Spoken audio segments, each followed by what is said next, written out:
Hello everyone. तो कैसे हो आप सब। मैं सोनी, आपकी जीएल स्टोरी टेलर और राइटर। बिना किसी देरी के आते हैं सीधा स्टोरी पे। फोर्स लव का पार्ट 68। सीधे पिछले पार्ट से आगे चलते हैं। ओके। और आप सब लोगों ने मेरे को जो रिस्पॉन्स दिया है कल, उसको तो मैं नहीं भूलूंगी भाई। इतने प्यार से बोलना हुआ मुझे कि 20 मिनट इनफ होते हैं यार। लेकिन आप लोगों को मजाल है कि आप लोग माने कुछ, लेकिन कोई बात नहीं। और एक कमेंट आया था मुझे कि आपकी अच्छी खासी स्टोरी की टाइमिंग तो इस जन्म में पॉसिबल ही नहीं है। मुझे उससे पढ़ के इतनी हंसी आई ना, लिटरली बता रही हूँ मैं। चलो कोई नहीं, आते हैं स्टोरी पे। ओके। लेकिन बता रही हूँ, मैं आपसे प्रॉमिस कर रही हूँ जल्दी ही मैं बहुत अच्छी खासी टाइमिंग दूंगी यार। सच में मेरे पास टाइम नहीं रहता, वरना ना मैं आपको 40-50 मिनट की भी सुना सकती हूँ। लेकिन क्या करो यार, 20 मिनट मेरे लिए इनफ होते हैं। लेकिन आप लोगों के डिमांड पे पक्का, ठीक है। अभी नहीं, लेकिन जल्द जल्द मैं अच्छी खासी टाइमिंग दूंगी। दोबारा बोल रही हूँ। आते हैं स्टोरी पे। हमें दिखाते हैं काव्या अपनी मम्मा को रूम से भेज के करती है डोर को लॉक, और अब वो मुड़ती है पीछे। एंड वो थोड़ी सी घबराई थी, बहुत डर डर के अपनी निगाहें ले जाती है रूही पे, जो कि स्टिल उसे गुस्से में घूरे जा रही थी। काव्या तो देख भी नहीं पाती यार। वो जल्दी से अपनी नजरें झुका के बढ़ती है आगे, और वो काउच की तरफ बढ़ती है। यहाँ रूही का दिमाग ना फुल्ली खराब। उसकी नज़र और शार्प हो जाती है जब वो काव्या को काउच की ओर जाता देखती है। और काव्या आ ही जाती है काउच के पास। वो बस बैठने ही वाली थी काउच पे कि तभी उसके ठीक सामने अगेन पटका जाता है एक पॉट। लेकिन वो प्लास्टिक का था, जो कि वहीं टेबल में रखा हुआ था। उसमें सामान था कुछ, और वो टूटता तो नहीं, लेकिन इतनी जोर से बजता है कि काव्या बैठ भी नहीं पाती है। वो फुल्ली कंफ्यूज कि आज हो क्या रहा है मेरे साथ। रूही कुछ बोल भी नहीं रही है, और उसे यही लग रहा था कि रात का गुस्सा है क्या, या मेरी मौजूदगी रूही को वो दर्द याद दिला रही है जो मैंने उससे रात को दिया। काव्या एज अ गुनहगार काउच पे बैठ भी नहीं पाती, बस खड़ी ही रह जाती है। यहाँ रूही बस काव्या को देखे जा रही थी। उसने एक भी लफ्ज नहीं बोला था, ना ही काव्या ने। और काव्या कुछ टाइम तक ऐसे ही रहती है, और कुछ टाइम के बाद वो सोचती है कि क्या अब ठीक होगी रूही।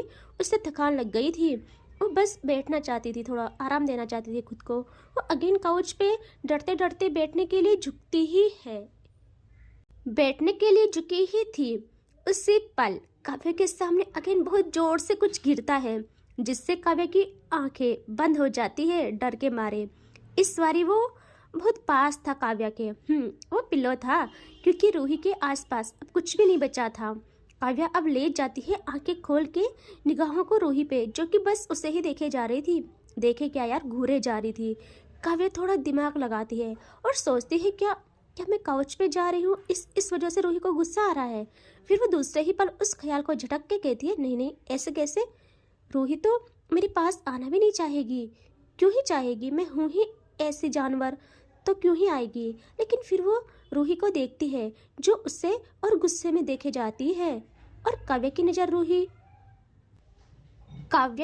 रूही की सूजी आंखों पे जाती है, और जैसे उन आंखों पे काव्या की नज़र जाती है, उसकी निगाहें वहीं रुक जाती हैं। उसके दिल में अजीब पेन स्टार्ट हो जाता है। उसे बिल्कुल पसंद नहीं था रूही का यूं टूटना। हाँ, वो पहले तक कंट्रोल कर रही थी। होता है, इंसान बहुत कुछ सोच जाता है। लेकिन रूही के आंखों में इस बारी गुस्से से ज़्यादा पेन दिखता है काव्या को, जो कि उसके वजूद से लेकर उसकी रूह को हिला देने के लिए काफ़ी था। काफ़ी नहीं, हद से ज़्यादा था। काव्या नहीं रोक पाती खुद को। वो अपने कदम रूही की तरफ बढ़ाती है, और जैसे बढ़ाती है वो करीब आ रही थी, और रूही उसी पल अपनी नज़रें काव्या से हटा देती है। ये देखते ही काव्या के कदम थम जाते हैं। वो थोड़ा चोटिल महसूस करती है अपने दिल को। रूही का यूं नजर फेरना उसके लिए किसी खंजर से कम नहीं था। लेकिन उसके मन में दो ख्याल आते हैं, या तो वो लौट जाए काउच पे, या तो बेड में रूही के पास से सो जाए, क्योंकि वो नहीं चाहती थी कि वो रूही से थोड़ी सी भी दूर रहे। चाहे रूही उसके टच में हो ना हो, चाहे रूही उस पर टच भी ना हो, बस उसे एक संतुष्टि रहेगी कि वो मेरे पास है। और ये सोचने के बाद वो दूसरे वाले ऑप्शन को चुनती है, और आ जाती है दूसरी साइड, और बेड के कोने से होके रूही पे देखते देखते लेट जाती है बेड के कोने में। और ऐसे ही टाइम जा रहा था। रूम में खामोशी थी, सिर्फ खामोशी। दोनों की सांसों की आवाज़ें रह जाती है बस उस रूम में। यहाँ काव्या बहुत हिम्मत करके अपनी आंखों को बंद कर लेती है, क्योंकि वो बहुत थकी थी यार, बहुत ज़्यादा। उसने कभी इतना काम भी नहीं किया था और ना वो थक जाती है। सुबह से उसने कुछ खाया भी नहीं था, तो वो ना अपनी आंखों को बड़ी मुश्किल से बंद करती है। और यहाँ रूही पे आते हैं, जिसकी नज़र जाती है काव्या पे, और वो देखती है काव्या ने आंखें बंद कर ली। और अब रूही के सब्र का बांध टूट जाता है कि मैं इतना कुछ कर रही, मैं यहाँ तड़प रही, तरस रही, और इसको देखो सिर्फ सोने की पड़ी है। आज मैं इन्हें बताऊं क्लेश क्या होता है, क्लेश कहते किसे हैं, सताना क्या होता है, गुस्सा क्या होता है, दर्द क्या होता है। सब कुछ बस देना आता है ना, अब भुगतो। काव्या बस आंखें बंद किए ही थी, और वो ना थकान और कुछ ना खाने की वजह से बहुत थक चुकी थी, और हल्की नींद आने लगती है उसे। लेकिन दूसरे ही पल एकदम से काव्या का कॉलर किसी ने झपटा। भाई काव्या की तो हालत खराब, उसकी बॉडी खींचकर सीधी हो जाती है, सांसें एक सेकंड के लिए रुक सी गई, और उसकी आंखें झट से खुल जाती है, पूरी तरह जैसे किसी ने उसकी रूह हिला दी हो। उसने देखा डरते हुए उसके सामने रूही थी। अब रूही से सब्र नहीं होता है। उसकी आंखों में आग थी, आग, बिल्कुल झलकती हुई आग, और सांस से तेज, बहुत तेज, बाल बिखरे हुए, और हाथ काव्या की कॉलर पे जोरदार पकड़ में। रूही का गुस्सा आज 7वें आसमान पर नहीं, उससे भी ऊपर था। ऐसा लगा जैसे वो अपने आप में नहीं है, बस एक लावा सा उबल रहा हो, उसके प्यार का, उसके दर्द का, और उसके इंतजार का भी। और अब रूही ने काव्या को आधा उठाकर नींद और हल्का सा डर दोनों एक साथ काव्या के चेहरे पे लिख दिया था। और ये सब देखते हुए काव्या ने कुछ बोलना चाहा, जैसे वो बोलना चाहती हो, पर रूही की आंखों की तेजी ने उसके लफ्ज अंदर ही रोक दिए थे। रूम की हवा भारी हुई ऐसे लग रही थी, और एक तरफ गुस्से का तूफान रूही का, और दूसरी तरफ होश खोकर अभी अभी जिंदा हुई हो जैसे काव्या। और अब फटता है बम। अब रूही का सब्र जवाब दे जाता है उसके कांपते लफ्जों के साथ। वो कहती है, क्या क्या क्या है ये सब। और पूरे एक दिन के बाद काव्या के कानों में उसकी रूही की आवाज़ पड़ी थी, और सिचुएशन ये थी, वो कुछ समझ ही नहीं पाती कि क्या जवाब दे। यहाँ रूही अगेन काव्या की कॉलर पे अपनी पकड़ और टाइट बनाती है, और अपनी टूटी आवाज़ में कहती है, मैंने बोला क्या, क्या है ये सब, मैंने कुछ बोला है, बताओ, मुझे जवाब चाहिए, जवाब दो, क्या क्या है ये सब। काव्या बस खामोश कि कौन सी बात का जवाब मांग रही है, कल रात वाली, क्योंकि अभी तो मैंने ऐसा कुछ किया ही नहीं।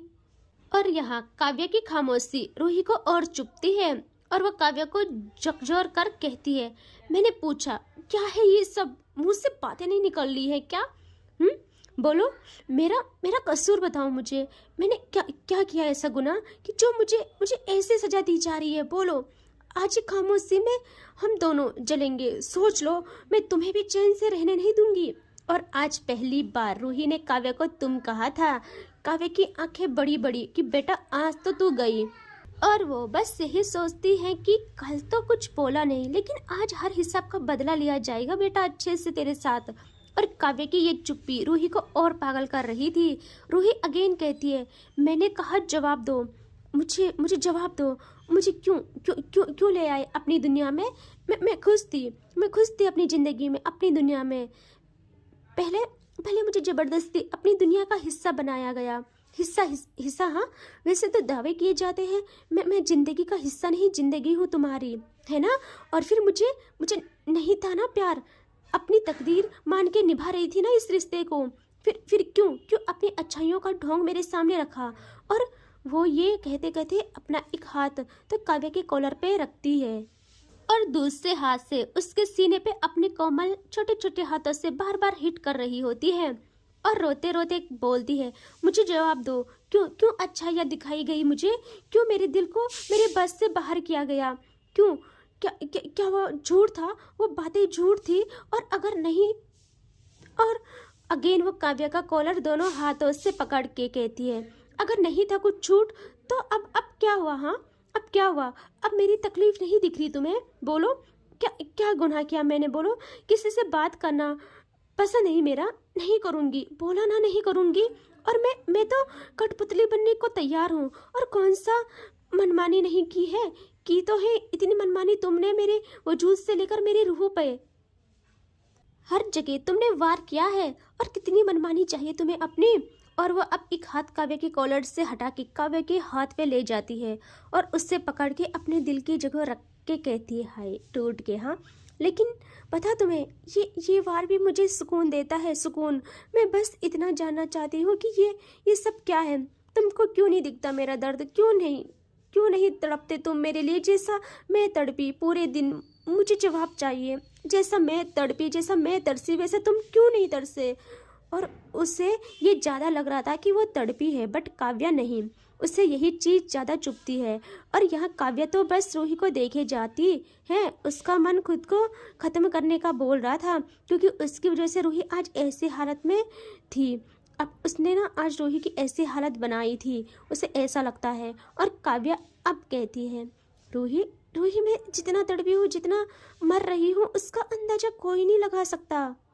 मुझे जताना नहीं आ रहा, बट मैं खुद को माफ नहीं कर पा रही। मुझे ये भी समझ नहीं आ रहा है कि तुम क्या हो, तुम्हें किस चीज़ का गुस्सा आ रहा है कल रात का? मैं तो समझ ही नहीं पा रही हूँ कि क्या क्या हो रहा है ये सब। मैं बस खुद से लड़ रही हूँ, कैसे कैसे तुम्हें खुश रखूँ, चाहे खुद को दूर ही कर लूँ कुछ पलों के लिए तुमसे। और वो बस इतना ही कहती है। यहाँ रूही रोते हुए काव्य के दोनों गालों पे अपने छोटे छोटे हाथों से स्लैप करना करती है स्टार्ट। ओ भाई, आज रूही पूरी फ्रस्ट्रेशन काव्या पे निकालने वाली थी। यह रूही की स्लेप मानो ऐसे जैसे पत्थर को चेतावनी दे रही हो, लेकिन वो पत्थर बस बाहर से सख्त था, अंदर तो मोम से भी ज़्यादा नाजुक। उसे सुकून मिलता है कि रूही उस पर गुस्सा जता रही है, ताकि थोड़ी तो उसके अंदर का तूफान थम जाए। यहाँ रूही रोते रोते काव्या को स्लेप करती है और काव्या ऐसे ही कहती है, रूही मेरी सजा ऐसे स्लेब से नहीं होगी पूरी। मासूम दिल को जख्मी करने की जो गुनाह किया है ना मैंने, अजियत मेरे नसों में ना दौड़ जाए तब तक कोई बात नहीं बनेगी। इस सजा से तो मैं सुकून में चली जा रही हूँ, इस सजा से तो तुम मुझे सुकून दे रही हो। मेरे को कुछ ऐसी सजा सुनाओ जो मैं फिर अपनी कभी ये गुस्ताखी करने की ना सोचूं। वैसे मुझे सजा मिल भी रही है जो मेरे लिए मौत से बढ़कर है। मेरे सुकून को तो मैं एक झलक देख भी नहीं पाई, ना सुन पाई, और ना ही उसके प्यार के साये में अपने जख्मों को राहत दे पाई। ये सजा कम नहीं है मेरे लिए। और रूही ना काव्य के ये शब्द सुन के अपने हाथों को काव्य के शोल्डर में टिका देती है दोनों, और अपनी नजरें झुका के बेतहासा रोने लगती है। दोनों के दिल में सिर्फ एक ही अजियत थी कि दोनों का सुकून एक दूजे में था, और दोनों उस सुकून को हासिल नहीं कर पा रहे थे। रूही को तो काव्य की कुछ गलतियां भी नहीं लगती है, अंधा प्यार करती है यार। उसके दर्दों में भी सुकून ढूंढना होता है रूही को। आज ये जो उसका सब्र जवाब दिया है बस एक बात पे कि काव्य जो कि जब से मिली है बस रूही के नाम का जाप करती रहती है। और आज जब रूही ने खुद को पूरी तरह खोकर काव्य के नाम किया तो रूही को लगता है काव्य को क्यों तड़प नहीं हुई उसकी। जैसे वो काव्य के लिए तरसी, वैसे काव्य क्यों नहीं तरसी। अब उससे क्या पता, काव्य के लिए तो उसके तीनों जहां रूही है, उसकी तड़प तो कोई महसूस भी नहीं कर सकता। आई नो, कहीं बोलेंगे रूही ऐसे कैसे काव्य को माफ कर सकती है, लेकिन यार कहीं होते हैं, कहीं नहीं। मुझे तो लगता है जितने भी प्यार में पड़ जाते हैं वो भी इस कदर तो महबूब की गलतियां भी गलतियां नहीं लगती है। खैर आते हैं स्टोरी पे। यहाँ रूही रो रही थी, काव्या को ये चीज अंदर ही अंदर खा रही होती है। वो अपना एक हाथ बढ़ाती है रूही के फेस की तरफ, लेकिन वो नहीं छू पा रही थी। उसका गिल्ट उसे रोक रहा था। वो अपना हाथ रूही के गालों पे ले ही जाती है, लेकिन दूसरे ही पल उसे हटा देती है। यहाँ रूही ये सब फील कर रही थी, और अब वो देखती है काव्या को और गुस्से में कहती है, अभी भी तुम्हारे अंदर ये ईगो है ना। मैं ही बेवकूफ़ हूँ जो कि सुबह से तड़प रही हूँ, यहाँ तुम्हारे सामने रो रही हूँ, तुम्हारे लिए सुबह से खाना डिसाइड करने में लगी हूँ कि क्या बनाऊँ, तुम्हारा इंतज़ार कर रही हूँ कि बस आ जाओ एक बार, तुम्हारे आने पर पागलों की तरह खाना सजा रही हूँ और वह तुम्हारा वेट कर रही हूँ। और तुम्हारा ये ईगो ख़त्म नहीं हो रहा है, तुमको कोई फ़र्क ही नहीं पड़ रहा है। यहाँ आके सोना है तुम्हें, है ना। और जब मैं रो रही हूँ और तुम्हारे दिल पिसच नहीं रहा हो उस पे भी, मैं भी किस इंसान से उम्मीद कर बैठी हूँ। तुम्हें बस हासिल करना आता है, बस हासिल। और अब खुश हो जाओ, कर लिया है तुमने मुझे हासिल। सुना तुमने, अब खुश हो जाओ, कर लिया है तुमने मुझे हासिल। और इस कदर किया है कि मेरा मुझ में कुछ भी नहीं बचा है, कुछ भी नहीं। और रूही काव्य के शोल्डर से हाथ हटा के काव्य से मुंह घुमा के वहाँ से जाने के लिए होती है। और उसी पल काव्य की वो पजेसिवनेस वाली ग्रिप पड़ती है रूही के हाथ पे, और रूही गुस्से में देखती है अपने हाथ को, फिर काव्या को। और काव्या रूही को कुछ सोचने समझने भी नहीं देती और एक झटके में उसे अपनी तरफ खींचती है और उससे दूसरे ही पल अपनी बाहों में जकड़ लेती है। हाय, ये जो गुस्से और दर्द और आंसू और तड़प इंतजार के बाद का जो हग होता है ना, नेक्स्ट लेवल होता है। रूही काव्य की बाहों में घिरते ही पूरी काव्य के प्यार में टूट जाती है, उसकी बाजुओं में समा जाती है। नहीं चाहती थी यार वो उस जकड़ से आज़ादी, उसे उन्हीं बाहों में कैद होना था और वो उन्हीं बाहों में सारी उम्र कैद हो सकती थी, सारी उम्र। उस हग में दोनों की सांसों को राहत मिल जाती है, मानो बरसों के भटके मुसाफिर को मंजिल मिल जाए और रेगिस्तान में प्यासे को पानी मिल जाए। काव्य की ग्रिप, उसकी पकड़ रूही पे यूं बन जाती है मानो वो उसे सांसों में समा लेना चाहती हो, खुद में उतार लेना चाहती हो। उसे बस रूही से ही सांसें चलाने का मन करता था, वरना उसके लिए वो भी जरूरी नहीं, सिर्फ एक नाम जरूरी है, सिर्फ रूही। और काव्य ऐसे ही हक किए बस खुद को करार देती है और फिर बहुत टाइम के बाद कहती है, ना समझ हूँ मैं, समझ ही नहीं पाई आपके गुस्से के पीछे की वजह। मुझे लगा मेरी दुनिया रूठी है मुझसे, मेरे पास नहीं आना चाहती है क्योंकि मैंने सताया है, इतना सताया क्या, हर्ट किया है, गुनाह किया था, इसीलिए लगा कि आप मुझे देखना तक नहीं चाहते, शायद इस डर से कि कहीं मैं तुम्हारी नज़रों में खुद के लिए घृणा न देखूं। जहां प्यार स्थापित करने के लिए मैंने क्या क्या नहीं किया, वहाँ अगर घिन दिख जाती तो मैं मर जाती। सच कह रही हूँ, इस डर से आपके पास नहीं आ पाई। दूर दूर हो रहे पूरा दिन कैसे गुजारा है मैं जानती हूँ। सिर्फ जैसे जैसे रात हुई वैसे वैसे मैंने खुद पे काबू खो दिया, नहीं रहा गया। मन ने कहा बात नहीं सही तो बस एक झलक भी मिल जाए आपकी, तो मरने वाले इंसान को सांसें मिल जाए। और कुछ भी करके आ गई मैं घर, और जब आई देखा आपको, नज़रों को और दिल को, जो मुझसे नाराज़गी थी कि मैं उन्हें सुकून नहीं दे रही हूँ, उनको उसी पल तसल्ली मिल गई कि खैर दिखे तो आप। फिर मैंने सोचा आप कुछ काम के लिए बाहर गए हो, क्योंकि आप रूम में थे ही नहीं और मैं रूम में आ गई। और दूसरा ख्याल ये भी आया कि मैं रूम में आ गई, इससे आपको अच्छा नहीं लगा हो क्या पता, तो मैं ना काउच पे ही सोने का ट्राई की। और फिर उसके बाद आपको पता है क्या क्या हुआ। यहाँ रूही भी समझ गई थी सारी सिचुएशन। वो कहती है एक बार मुझसे बोला नहीं गया क्या, माफ़ी मांगना भी ज़रूरी नहीं समझा अगर इतना ही गिल्ट में थे तो। काव्य कहती है जान, माफ़ी मांगने के लिए ना मैं खुद को ना माफ़ी मांगने के लायक भी नहीं समझ रही थी, मैंने खुद को माफ़ी मांगने के लायक भी नहीं समझा। किस मुंह से कुछ बोलती बोलो, मैं तो बस यही चाह रही थी कि एक बार आवाज़ लगा लो आप बस मुझे, मैं पूरी ज़िंदगी आपके कदमों में रह लूँ, मैं पूरी ज़िंदगी आपके कदमों में बिता लूँगी।